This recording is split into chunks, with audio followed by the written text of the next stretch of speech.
Hey there guys, welcome back to another video. Today I'll be showing you how to use Activity View to see who edited your files. So to track changes, Google Drive offers a detailed activity view that logs every action from edits and comments to move and permission changes. So to access the activity panel, what you have to do is go ahead and open your Google Drive. I'm doing this in my Android. However, if you do this in your PC, it will be accessible. However, it is not accessible in the Android, but the process remains the same.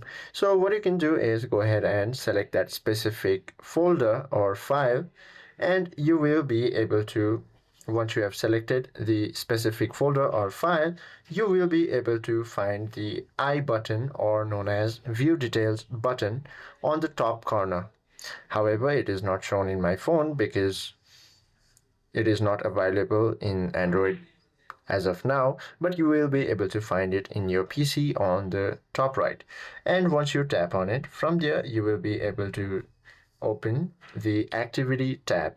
And from there you will be able to see who made the changes and their specific names and profile pictures, with what specific action was taken, uploaded, and item renamed or even shared, and when it happened, and affected files. If you are looking at folders activity, it will show which file inside that folder was modified. And that is how you do it. I hope this video helps you out a lot. If you have any questions or queries, please do comment down below.